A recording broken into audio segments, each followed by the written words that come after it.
and Rob McGregor welcome you to a place where all kinds of phenomena flourish. Voices whisper ancient secrets, signs and symbols are abundant. UFOs, ETs, ghosts, and even the dead move about freely.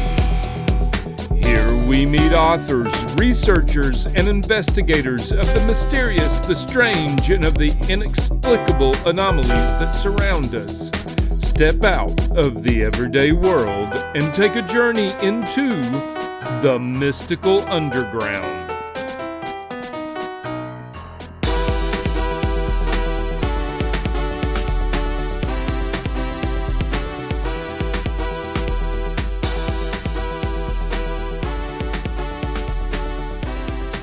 Okay, if you guys are ready, we'll start in 3, 2, 1. Welcome to the Mystical Underground. Thank you for joining us. This is Rob McGregor. And Trish McGregor. And our producer and tech magician, John Posey.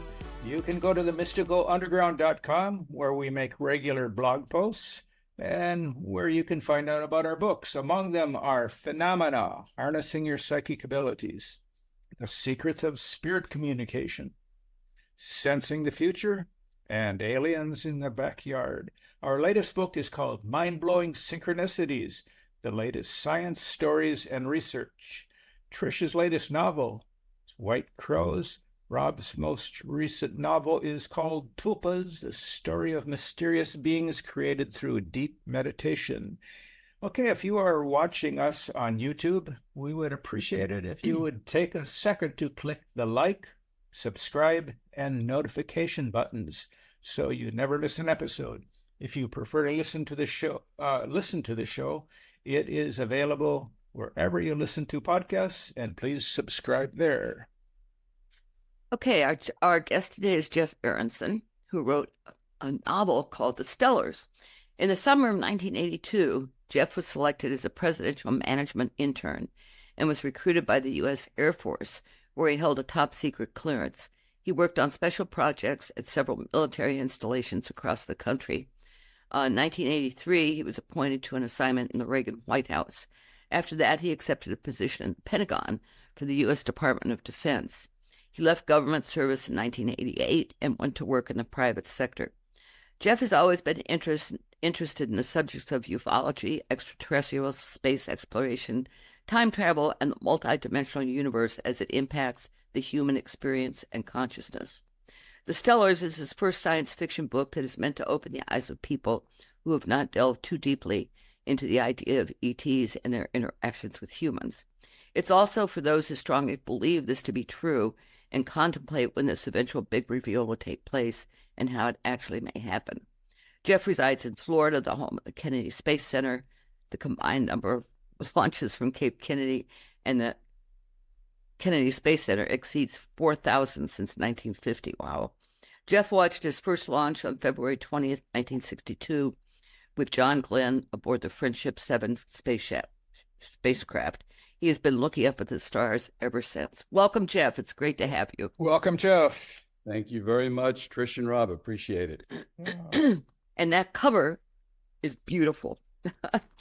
Well, you know who we can thank for that. Yes, we do. Miss Megan. Yeah. So your novel begins in Roswell in 1947. Have you visited Roswell? No, unfortunately not. I have actually been to New Mexico several times, but my wife and I do plan to go to Roswell on our next visit. We spend a lot of time out in the West because one of the things that's most exciting for us is the night sky. And for those of you who have been out there, it's so clear and beautiful. I'll talk about Sedona in a few minutes. But the next trip, we will make it to Roswell for sure. Yeah, our daughter was there in May when she was on her way to Washington State, and she went to the UFO museum there, and she said it was very crowded. There were a lot of people there. It was very interesting. It's exciting. So what triggered your interest in aliens, and why did you start the story there? Sure. So if I may, I'll take a step back. Really, even going back to what Trish mentioned in terms of my first watch of a launch, which I was a very young child. John Glenn, as you know, in February 62, was the first astronaut to circle the Earth 3 times But one of the reasons I want to mention that is because it's fascinating that John Glenn may be the first astronaut, first human being actually, to has seen particles that floated around his friendship capsule that were unexplained. They were luminescent. And I remember him coming back and saying that he did see this. And that was probably the first case where an astronaut had mentioned something that was unexplainable. And to this day, I haven't seen anyone who has explained what John Glenn saw. So that was my start at a very young age. From there in the 60s, as a child of the 60s, and I'm sure you probably watched the same science fiction shows that I did, Star Trek was really my first science fiction show that I loved. Gene Roddenberry's amazing, and probably did not miss an episode. From there, I went to Star Wars like a lot of us. A lot of people probably don't know, but the book came out right before the movie in 1977 as a way for George Lucas to really promote the film. And I was probably the first one in the theater that morning in 1977, sat in the first row and did not leave the theater for 8 hours. And I watched that flick over again. My God. So, A real fan. a real fan. But I'll take a few minutes here, if I can, just to give you an idea of a little bit more of who I am. I really would say that I'm what you would call a normie. I watch a lot of your podcasts, and I love them. And I'm someone who I can tell you that has not been abducted before. It would have been interesting if I could say that, but I have not. And I listen to a lot of your podcasts where there's really some really fascinating stories. One of the things that I would say is I really moved from being a healthy skeptic to a believer of extraterrestrials in the last, I would say, 10 years. And there were really three events that brought me to a great belief in terms of the reality of this being true. My first visit to Sedona, which I mentioned before, took place a number of years ago. I actually went with Vivian, my beautiful wife, and we went there for a specific reason. We wanted to see UFOs, or as they're referred to today, UAPs. So I went in with some skepticism. We went out to the clear desert sky on a tour. It so happened that it was just Vivian and me and the tour guide.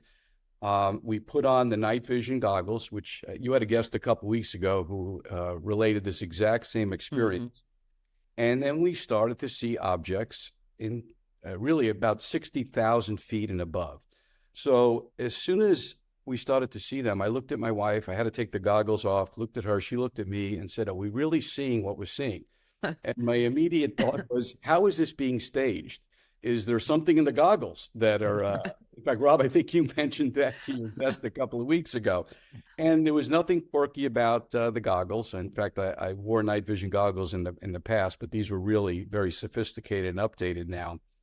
And then we started to see that they moved away from a linear trajectory at 60,000 plus feet and actually started to go in formation, almost like a triangle, similar to what we saw in Phoenix several years ago.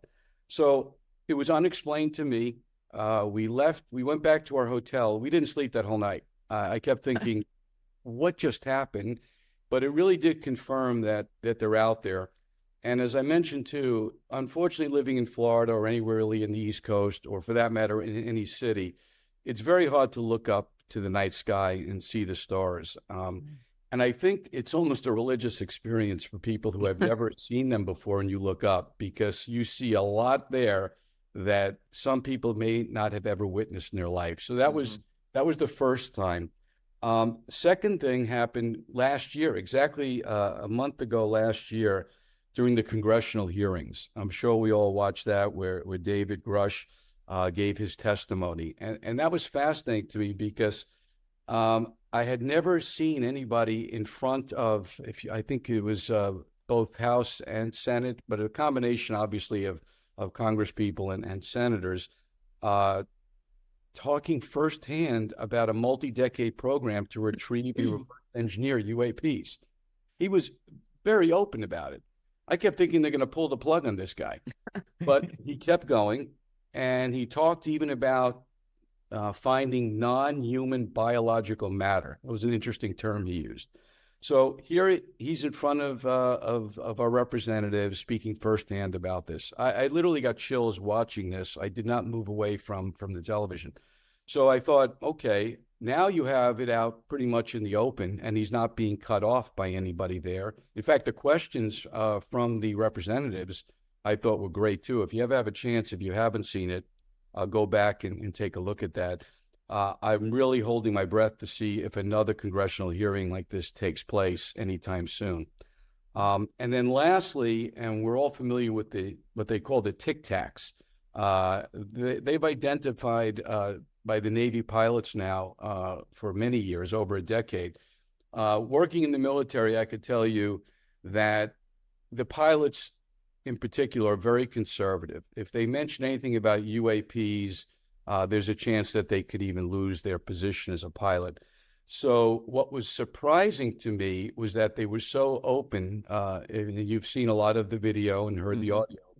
And this also brought out the possibility, more so, that it's mainstream now. And I think now that it's mainstream, people are more open to talk about this in public. And I'll give you a quick example. I talk with my family about this and friends and colleagues, and I share a lot of this information. I would say if I talked about this a couple of years ago, people would have called me just crazy. And I'm sure the two of you and others have been called that in the past. If somebody calls you that, basically, they're just not open to other ideas. And that's really the reason I wrote the book, because I wanted to talk about UAPs and extraterrestrials in a way through a story that would seem very plausible. And I truly believe that there's going to be a big reveal on all of this in the near future. And part of it could be, call it conspiracy theory or whatever you want. I think that the human race is being prepared for this type of reveal because it's going to change everything that we know. It's going to change people's belief in religion. It's going to change people's belief in a whole host of things. And I'm not sure at this point if the majority of the human race is ready for it, but ready or not, it's coming. Yeah. And I want it to be the Stellars who arrive. They're great. Yeah. Just real quick, Jeff, can you tilt your camera maybe just a little bit? I think maybe there. Better? Oh, there you go. Yep. You kind of keep. You just kind of kept, when you were making your points, you were dipping out of frame. Actually, I was being transported. So, Jeff, in your work in government service, which was extensive, did the topic of UFOs ever come up? Did you ever ask about it? Or? Yeah, and this, keep in mind, this is a long time ago. This is back in 82 to 84 at time. It did not come up, I would say, in a general conversation, but I can tell you it did come up by individuals who have witnessed what I would say incredible aircraft, if you will, that seemed well beyond the technology at that time. I remember when the first stealth aircraft came out, a lot of the public didn't know or have seen it, and they were being tested over Area 51, Groom Lake, which we'll talk about a little bit later. So I think a lot of it was people were still in the shadows in terms of really being open about it. But I will tell you, even back then, people that discussed this, we believed in this without any question. And I think now in 2024, we're at a time where this has become, as I mentioned, Rob, mainstream. Back then, if you talked about it too much, I think people would question your security clearance and a whole host of other things. Yeah, you worked in the Reagan White House for a while. Yes. I believe he had an interest in alien contacts, and I remember that famous quote. He said that all this dissension in the world would disappear if they showed up. And he was absolutely right. I remember when he said that, and I can tell you in the Stellar's book, I have presidential quotes that date back to Dwight Eisenhower. Only two presidents that there was not a direct quote on, and some of them are very interesting, and some of them, I have to tell you, are very funny. But it's really only Trump and Biden that I don't have a direct quote from. I did a lot of research to find on the two of them, but neither of them, if there was something, they didn't mention it in public. Okay, Jeff, tell us about the Stellars. Sure. So, who are they? Where do they come from? Sure. So, why do we love them? And I think you asked about Roswell, and we don't have to go too much into that, but I think just quickly here, I think when Roswell came about, back in 1947, there were a lot of people at that time who did not believe the government's explanation, if you will, of a weather balloon. In fact, as you know, the initial announcement that was made actually said they found a flying disc. So that's number one. And of course, the U.S. Army and intelligence offices completely clamped down on that and said, no, it's a weather balloon, which, again, to this day, I don't think a lot of people believe. And that's where the book starts. So I'll tell you about the Stellars. And I know, Trish and Rob, you've read the book. So I start with Rose, who is my favorite character. And we follow Rose from 2029. So just so you know, the book doesn't take place until after this next presidential election and 4 years from now. The book has no politics involved, but I can tell you there's references going back prior to 2029. And it's Rose telling her story. It's really all about her experience after the crash in 47. And really what happened to her from there. So I'll tell you a little bit about the Stellars, Trish and Rob, because you asked that. So first of all, the Stellars are a benevolent civilization. And what I mean by that is they have not come to Earth to colonize us or destroy us or take our resources. The reason that's important to me is that every science fiction book that I've either read or watched on every kind of channel you could think of, typically the aliens are coming here to do something bad to us. So I wanted to take a little bit of a different spin on this. And I wanted them to be benevolent in a way where they're not coming here to do any of those things. In fact, they're coming here because they have no choice. Now, they have visited Earth in the past, but they kept arm's length, if you will, and they built a moon base on the far side of the moon.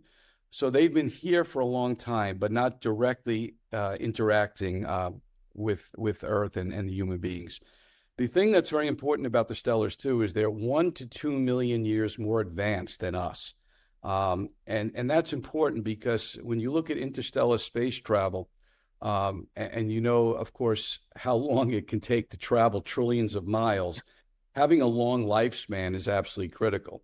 So the Stellars actually have an average age of 1,200 years old, which enables them to travel great distances because they have that long lifespan, if you will, to make those trips and then also invent and create incredible things. So how do they live to 1,200? By the age of 1,000, 85% of their body parts have been replaced with replicas. And I talk about that a lot in the book, which is fascinating because everything we're seeing nowadays is pointing in the direction of a much longer lifespan for human beings with medical technology. So as I said, their long lifespan allows them to travel great distances. They come from a planet that's called Xanthe, Xanthe. They're 10 light years away.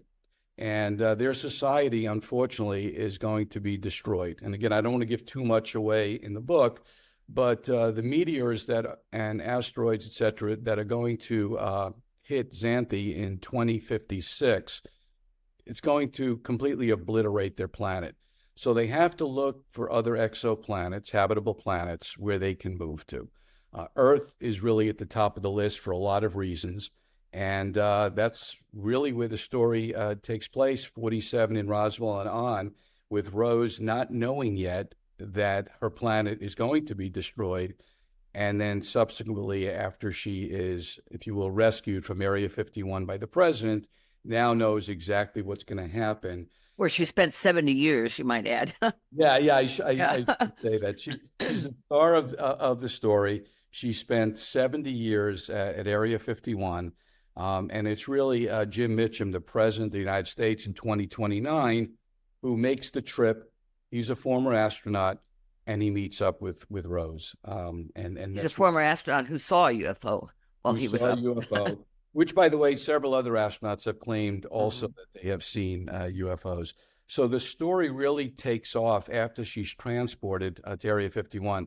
I should mention that after her crash in Roswell in 1947, the doctors from the Army base are the ones who saved her life because she had escaped really death because of putting on a crash suit that enabled her to survive that crash.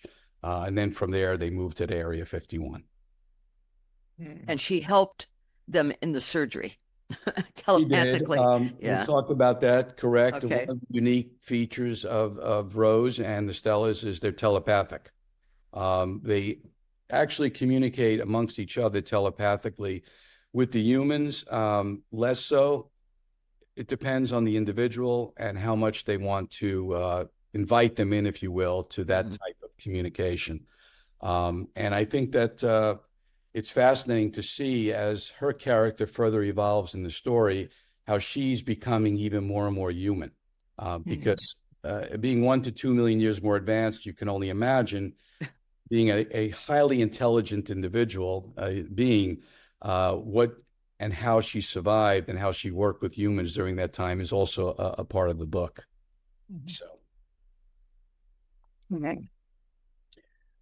I can give you an idea of something too that I find pretty interesting. I know one of the things that you had asked is, how advanced are the Stellars compared to humans?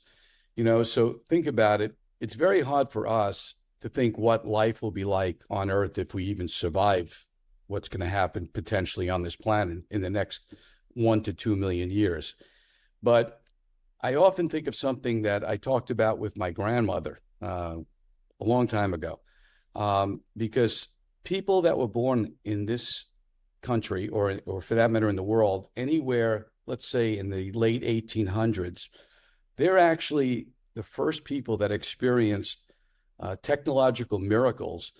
And this was only, if you go back 100 plus years ago. Okay, so the electric light bulb, our grandparents saw, the automobile. Remember, if you've never driven before, the Kodak camera, the airplane, the assembly line, radio broadcasting, television, the transistor, and the computer, all of that took place from 1878 to 1950. So think about what they saw and now what we're seeing, and now multiply that times 1 million years. So when you ask the question, how advanced are they?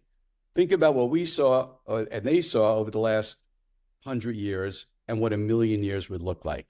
So I do that to give you an idea of, it's very hard to really know what 1 million years will look like. But I can tell you, I would be very surprised that if we survive all the things on this planet that are going on in 1 million years, we would be very advanced in a way that's very difficult, well, almost indescribable. We may not survive the next decade. Well, at this rate. And just real quick, I mean, that's something that I've thought, I guess, most of my life is just, 150 years ago, we were sitting around in the dark. and then and here we are, and I just feel like this is, you'd have to go back to discovering fire and the invention of the wheel, to even come close to what's happened over the last century and a plus. So I think that 1 million years and advancing their technology and abilities, how that would look is that, hey, maybe they're the ones who seeded this planet with us, Could be.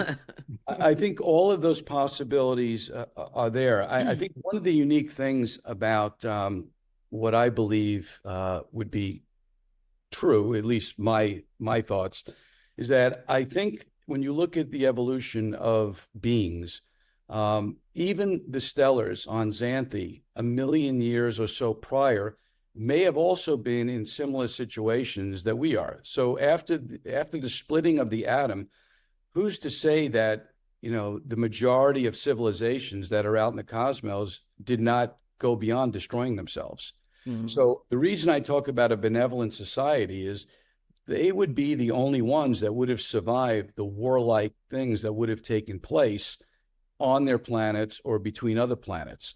So it's kind of logical to think that if beings are visiting us that are 1 million years more advanced than us, they don't need to come here to kill us. Mm-hmm. They don't need to come here to do anything that would seem detrimental. They would be scientists. They would be explorers. So that's why I truly believe when I look at who and when will visit us, more likely than not, logically, they will be benevolent aliens, if you will, that are coming here for a reason. And one of the things I need to mention, because I may have skipped over this, why are they coming now? Besides their planet that's going to be destroyed, they also want to save Earth, because I'm sure you probably have heard this before, but right now there are 9 countries in the world, and you know who they are, that actually have 13,000 operational nuclear weapons that are all pointed at each other. Just think about that for a second. There's enough weapons to destroy this planet over and over and over again. That's complete insanity. So the one thing that the Stellars also have to make sure of is that we don't destroy ourselves. And we, humans, don't launch nuclear weapons at the Stellars. Because if that were to happen, then Earth will be uninhabitable for them to be here.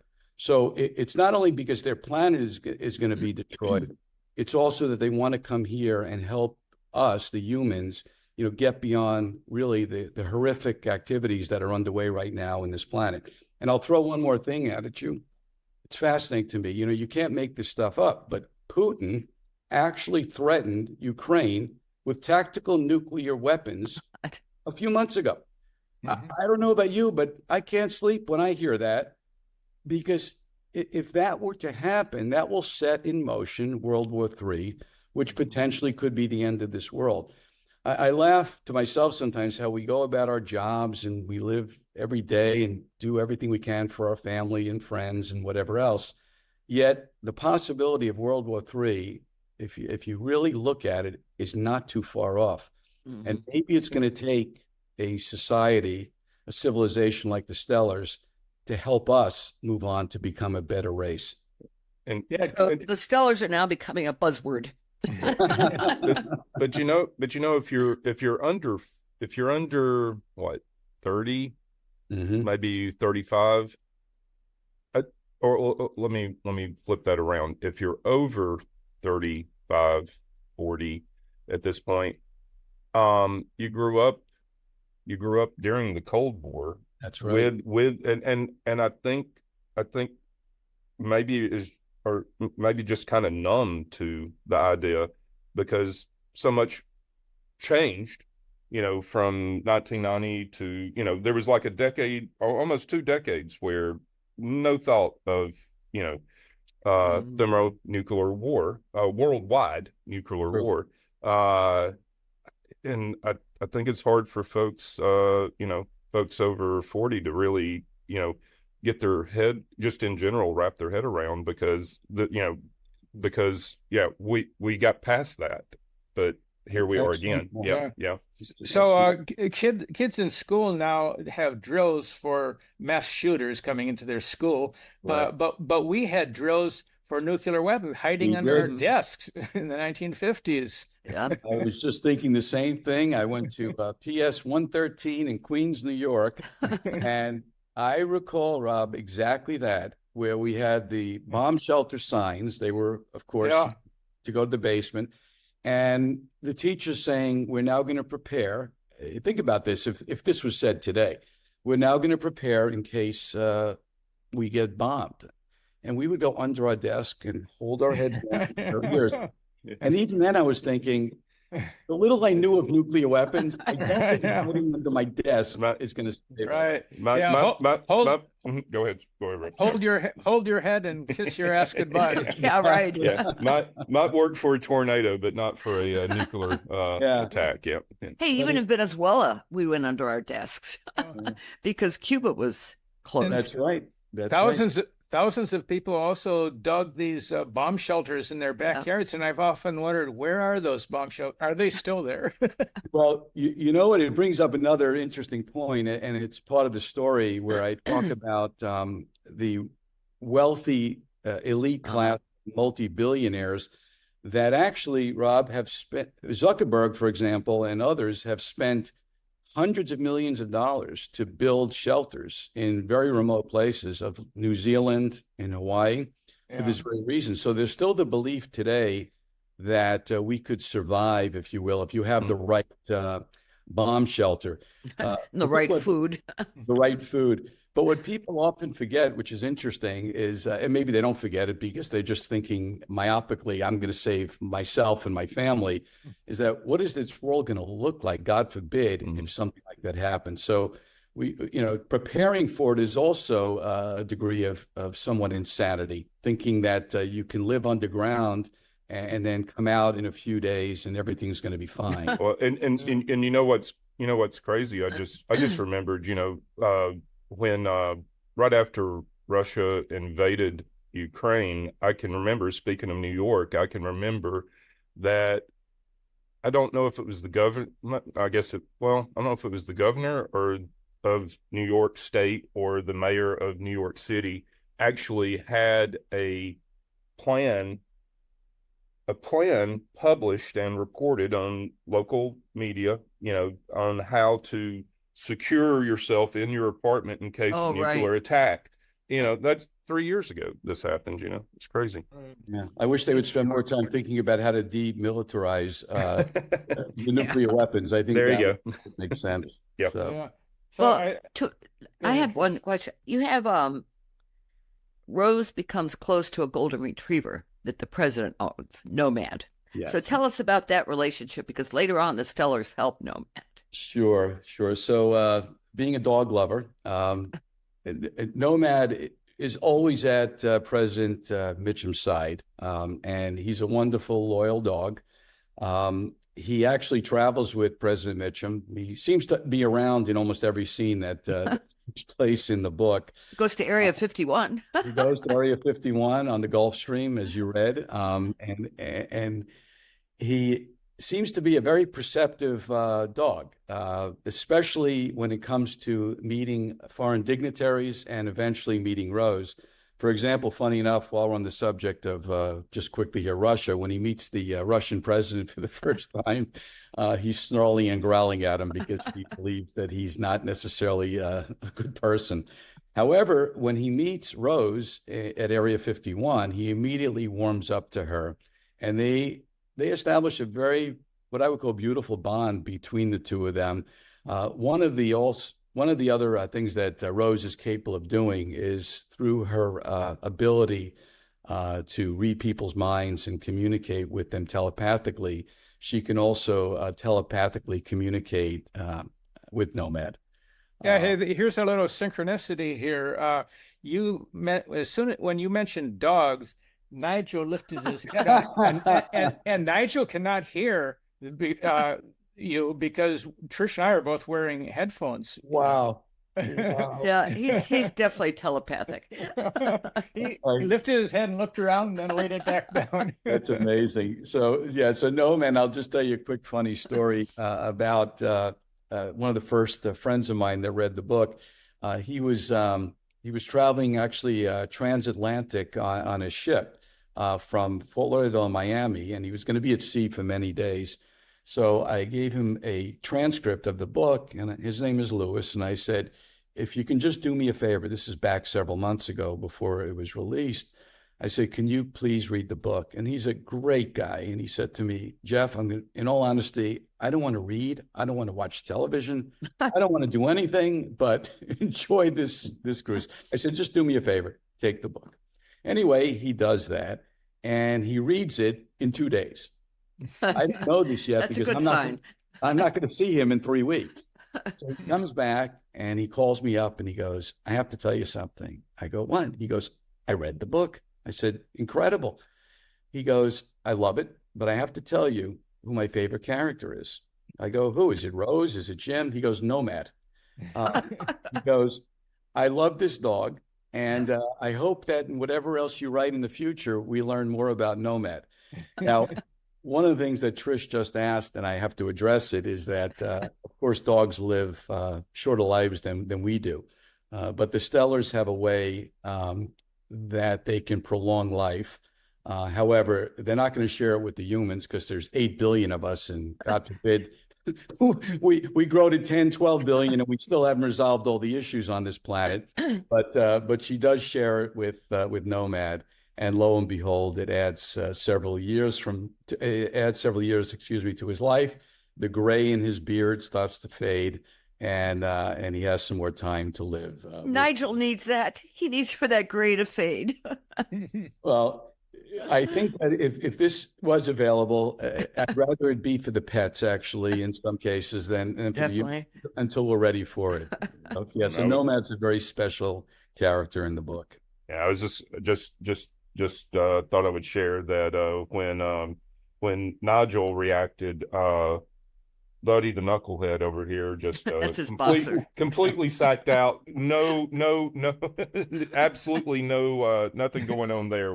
No connection there with him. So well, you never know. Maybe he is he's thinking about it. Well, he may be thinking. He did not react. Okay, That's funny. That's it. So when you're have the perspective of the aliens being benevolent, and this is something that runs contrary to a lot of movies, Yes. because you have to have the conflict, and if they're too friendly, that's nice. Now let's find another story to read or watch. But actually, the idea of the benevolence, if you think that they would have already destroyed us long ago if they're so advanced and they came here, and so it's not really an issue, except for maybe other civilizations that might have simply found us recently. But maybe there is some kind of allegiance of civilizations that work together that maybe prevent that from happening, and maybe subtly are trying to keep us from blowing ourselves apart as well. There's UFOs have been sighted over nuclear sites. Absolutely. There's one famous story from a military base in Montana where they were seen for a couple of days, and yes. It was very dramatic. Yeah. In fact, and I'm really glad you brought that up, Rob, because that absolutely has been the case. I believe that there have been many instances where benevolent aliens have stopped us from some of these preemptive launches and accidents that could have occurred. And you're absolutely right. In Montana and other places, that has been witnessed firsthand. Again, not out there too much in the public, but I think all of us who understand ufology and other things have read these accounts. I do want to mention one other thing. The Stellars could be badass. Okay, I don't want to make it seem like that it's all fairy dust and this and that. But they're not as badass as Putin. Well, in a different way. Putin played to the Stellars. Yeah. But I can tell you that they have no choice. Any society, even if they're 1 million, 2 million years more advanced than us, they're going to protect their own people. Mm-hmm. So I didn't mention this earlier, but Xanthi has 100 million people, 100 million Stellars. And many of those individuals, by the way, on Xanthi have come from other planets. Think of Xanthi almost as if the home planet for societies of other planets in the galaxies that reside on Xanthi. So that's number one. Number two, they're going to save their people no matter what. I can tell you that. And if that means doing some things here, they'll do it. And again, without wanting to give maybe too much away, there are a couple of players of the 9 nuclear leaders. If you know who the 9 nuclear leaders are, you will not be surprised. The 2 that actually go to DEFCON 1 to stop what's happening because they think it's actually a conspiracy put together by the 7 others to rid the other 2 of their nuclear weapons. Once the Stellars see, and they know everything that's going on, they're like the eye in the sky, if you will. One of my favorite songs from Alan Parsons' project, The Eye in the Sky. They see and know what's going on.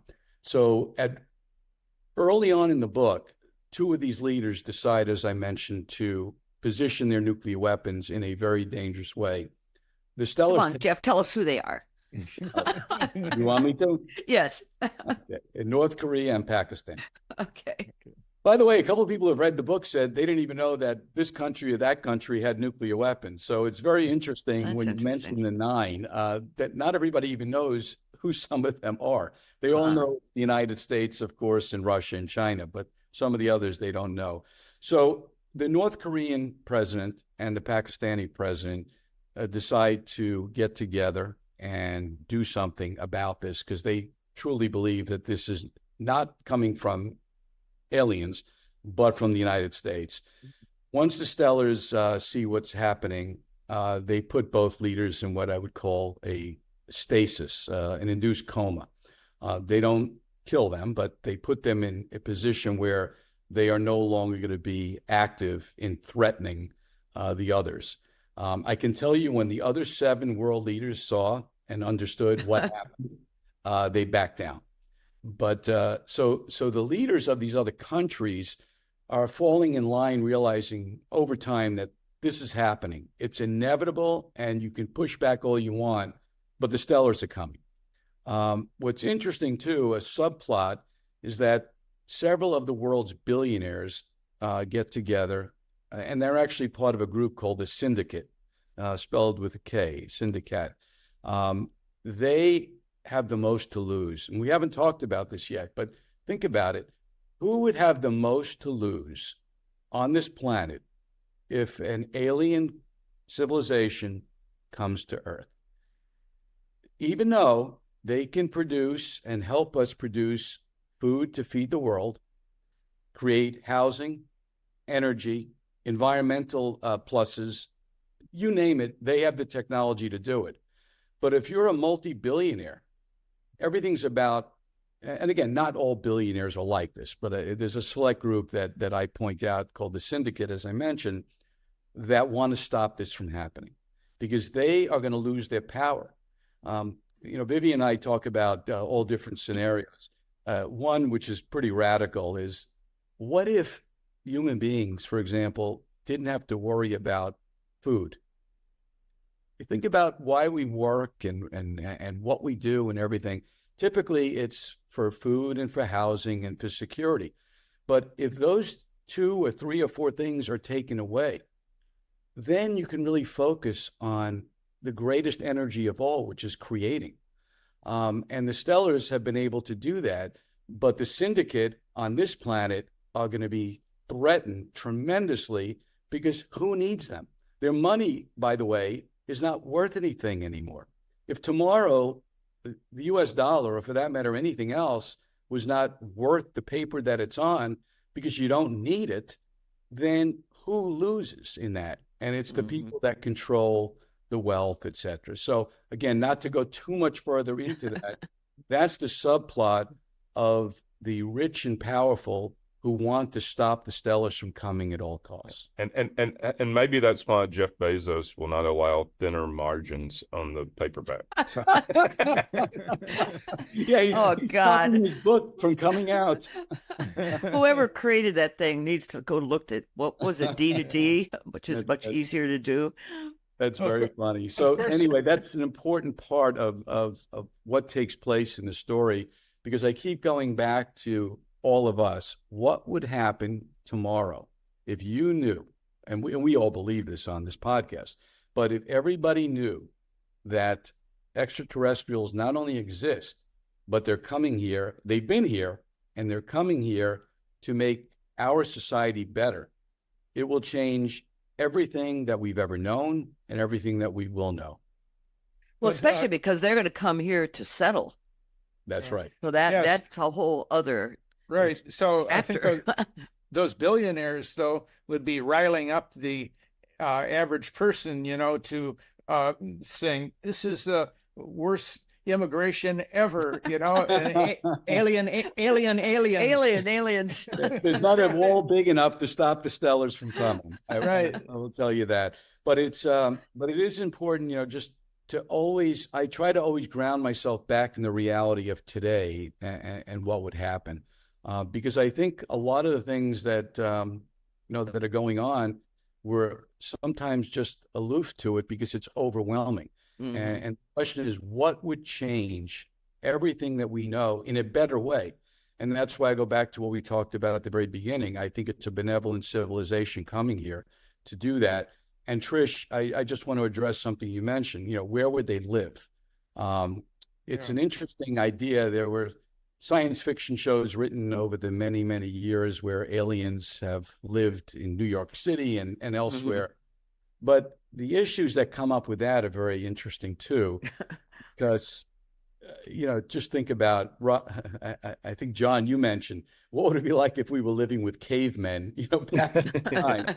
Well, yeah. To the Stellars, we're like cavemen. So in the first few years, the Stellars are going to have to reside in a part of the planet, which I won't give away, that is remote. They welcome human beings having interaction, but most of Earth's population is not ready yet to live amongst the Stellars and the other way around. And they recognize that, and they're going to have to gradually have more of that happen, which is, by the way, similar to what happened on Xanthi when other societies are able to live with them, because not everybody is on the same timeline. Obviously, we're very primitive in terms of our time compared to the Stellars, but even there were people I mentioned in the book from a planet called Andromeda that are not quite as advanced as the Stellars, but they're more than capable of understanding that there are other alien civilizations out there. Because tell us. Yeah. Well, I was going to say, tell us about their arch enemies.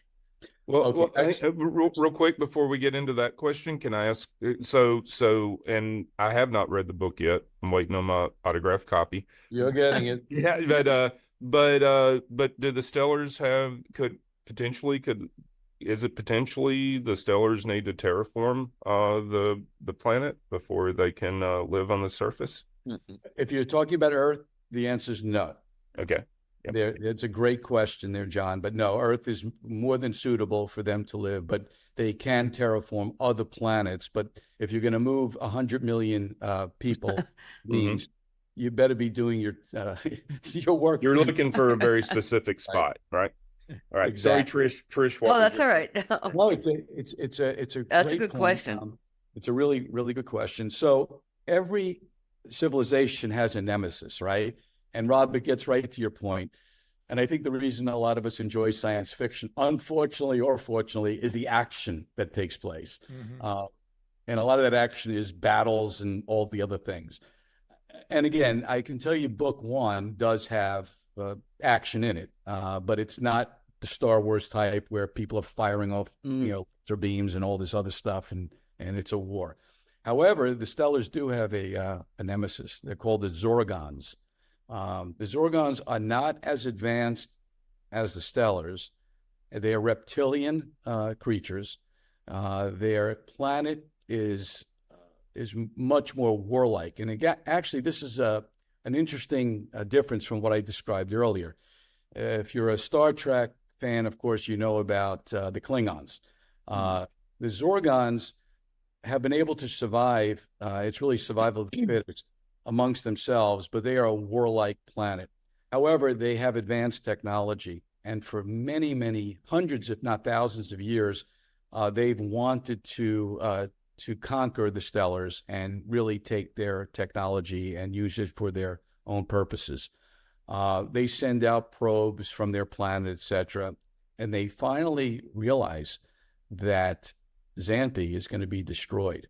So again, without going too much into it, book 2, which is in the works right now, is about the Zorgons finding out that the Stellars have gone to Earth, and guess where they're headed next. But it's going to take a long time for them to get there. So over the next 20, 30, 40 years on Earth, the humans and the Stellars are getting along very well. They're exploring the solar system together through obviously stellar technology. But the next book is going to be about how the stellars and the humans have to go up against the Zorgons. So stay tuned on that one. Reptilians are formidable. Yes, they are. And they're scary too. So, yeah, really. But I'm glad that was brought up because, I don't know in any book or any movie, if you don't have that type of conflict, if it will really keep the interest of that. And by the way, I have to believe it myself, where, there are going to be, on billions and billions of planets, there potentially could be more warlike creatures. And also in the stellars, I mean, the conflict comes among the humans. Correct. Yeah. Correct. Yeah. I'm sorry, John. What? Nope. I lost it. So y'all can keep going. Yeah. And I do believe, by the way, and Trish, you know this from our discussions, when I originally wrote the story, I'm thinking it more of as a movie, if you will, as a manuscript for a movie or a series, and having to take a step back and then put it in a book format was a challenge, because I am a visual person. I'm sure you probably are too. That's my feeling. And I visualize things in my own head, and then I put them on paper. But it's almost like I'm watching a movie in my own head and go, okay, what would this look like in writing, and how to make it exciting? And, for all of us that write, it's a challenge, but it's taking that visualization and putting it into the written format that the reader, and I'm old school, and again, I think all of us are too. I would much rather read a book before I ever watch a movie. And it's very rare where the movie is better than the book. So, but there are some out there. There are some. I remembered my question. So yes, because sounds like you're setting up the middle act of a trilogy. Is it a trilogy, or do you have plans to go beyond 3 books? No, it's a trilogy, and basically, as all of us know, it's not easy. It takes time. I'm not thinking about book 3 right now. I'm largely focused on book 2, and one of the things, John, and again, Trish and Rob have written many books. I'm sure it can relate to this. Is you have to stick to what you're focused on right now, because while I was writing book 1, I kept thinking about book 2, and I kept saying, stop that, because if you do that, you're not giving your due to the first story. I already think about what book 3 can be, but I need to stay away from that. Sorry. I can tell you that is not an uncommon thought. People who are writing their first book are often thinking about a series. That as somebody who does a lot of ghostwriting for other authors, they're always wanting to tell me about their other books in the series. Let's stick to the one we're working on right now. Yeah, but some of them put the entire series into the first book. Yeah. Yes. So it becomes, 9,000 pages long. Which also is a challenge, because as you mentioned, you can't put too much in. There's a lot more I want to talk about with the Stellars, and I have to hold myself back because it'll just be information overload. Okay, I have a question about Rose. Does Rose ever fall in love with a human? That's a great question. Stay tuned in book 2 for that. Okay. I should mention too, Rose is 6'6". We didn't describe the Stellars. And the Stellars are quite tall. They have bluish skin. And for Rose to fall in love with a human, that would have to be one special human. Yeah, sure would. Yeah. For both Rose to fall in love with him or her, and the other way around too. So it's an interesting question. Yeah. So Jeff, I think readers hear about your book and read maybe the back cover, just a short description. They might think logically, wouldn't the Stellars prefer to avoid all the chaos here and just go to a planet like Mars and just terraform it and avoid? Sure. So how do you deal with that? It's a great question. And in part of the book, I do describe their exploration of other planets. Just so happens that because, first of all, the proximity of Earth to Xanthi is a lot closer, both in the Milky Way galaxy, but it's a lot closer than other planets that they have visited. Remember, I mentioned before, maybe I didn't mention exactly, it's a 10-year journey from Xanthi to Earth. And they have been trying to eliminate the asteroids for a long time. They've sent their battle cruisers with their weapons. And by the way, as I mentioned, they may be benevolent, but they also have their own formidable weaponry. And every time they've gone to destroy the asteroids or divert their trajectory to hitting Xanthi, it just has created billions and billions more smaller asteroids. So what do? Well, they have visited other planets, but the problem is that they're much further away. I don't want to say that the Stell is procrastinated, but they're running out of time. And yeah, they could terraform Mars, as you said, but the other thing to mention is that they are very, in some ways, biologically, there are differences, but similar to us. So they don't need to do that. They can function here on Earth. So the time it would take to terraform and also to transport 100 million Stellars with the number of crafts that they have, Earth just made the most sense. I will add this, they are transporting some of their beings, their people, they have very large space stations, 10 of them spread around within a good distance of Xanthi for the Stellars to relocate. They can do that. They also, like on the moon. Yeah, and on the moon, they have a very large base on the far side of the moon. So of the 100 million, whatever it's going to be, 70, 80, 90 million will be here on Earth. But it's because of the time and the distance. Yeah. So people of a certain political persuasion think that in this country that when the percentage of people born in another country reaches a certain point, then the country deteriorates badly. You apply this to the Stellars, and with 100 million people coming, and it's not a question of which country you're born in, but which planet you were born in. It's a whole mind-blowing. It is, Rob. And it's exactly what you said. It's the Ronald Reagan quote. Besides the one that you mentioned, Ronald Reagan had quite a few interesting quotes. There was another one, too, where I don't know if you heard this story, but he was traveling in Air Force One to California. And while they're traveling, they see a UFO. Again, it's in the book. And he tells the pilot, follow that UFO. And they do. They really do. This is a true story. And then all of a sudden, the UFO vertically shoots up and disappears. Ronald Reagan relayed that story. So it's interesting, that these types of events have occurred, yet many of us have not heard about them. And it's all available to find. You can do your own research, which of course you all do, but it's fascinating. And maybe that's why Nancy Reagan became an astrologer. I think she had an astrologer. Well, and she was very close to Ronald Reagan. It's probably one of the closest relationships of a couple. And I wouldn't be surprised, Trish, about that. Keep in mind that I'm sure Nancy probably knew a lot of the things that Ronald Reagan was thinking and doing.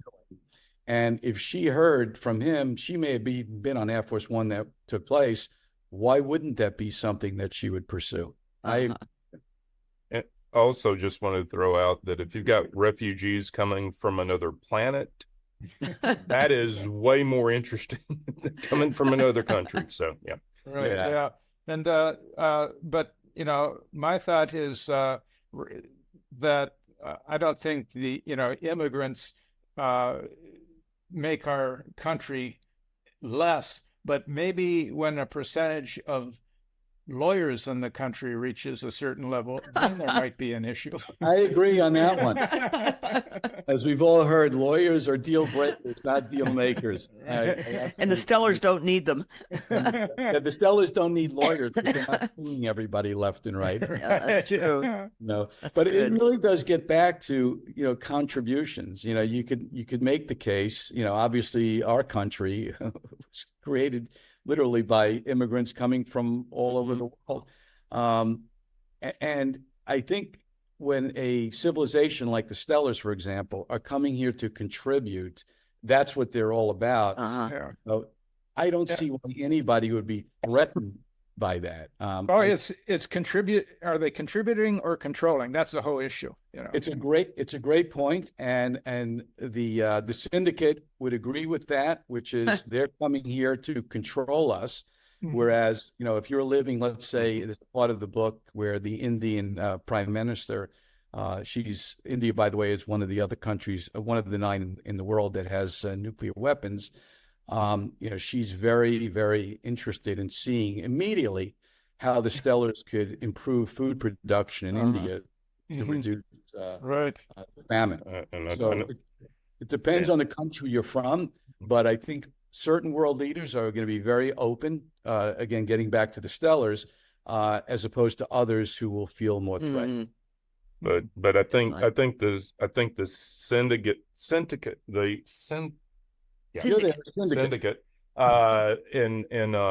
if you drop that into, if you draw that analogy to our current situation, they are more interesting in controlling than what the refugees can contribute. So, but anyway, absolutely, everything is about power and control, and money.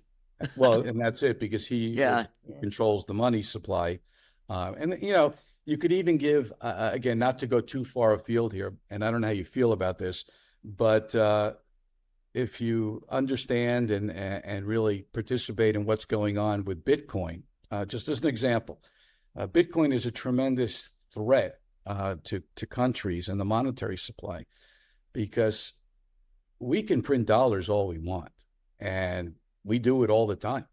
And that's what devalues the currency and really drives the inflation.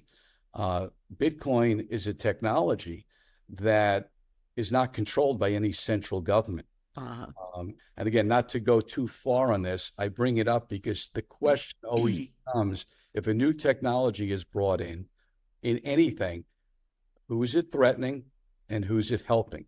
And obviously, you can hurt governments, but improve the people.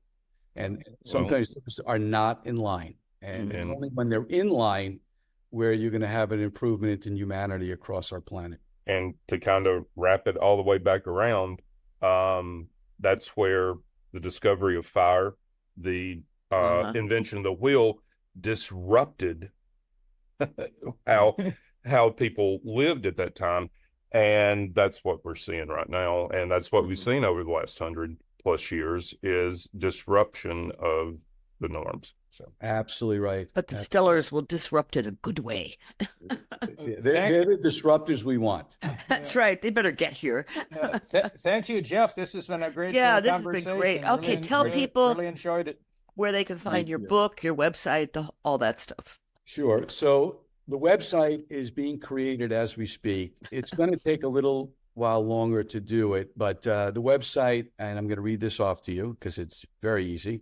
It's thestellarsbook.com. That's going to be the website, again, probably in the next 60 days. However, if anybody is watching and wants to reach me directly, my email is thestellarsbook@gmail.com. thestellarsbook@gmail.com. And I will be happy to answer any questions directly with anybody who is interested. I'll also I'll put it out there when the website absolutely there. And I should mention too, in the book, I list both the website and my email. So thank you for asking that. Yeah. And Jeff, you must tell us first when they arrive, when this whole plan. You will be the first to know, Trish, and Rob too, and John. In fact, what I'd like to do is you could all come over to my house. Oh, good. Look up into the sky, and if you stop with the book, and we'll all cheer. That's what I was about to say. I think everybody on this podcast has their eyes to the sky anyway. So yeah, I agree. Yep. Okay. Well, thanks, Jeff. This was just great. It was fun. Thank you. I really Bye, Vivian. appreciate it. I know you're watching. Yes. Thank you, everybody. Take care. Take care.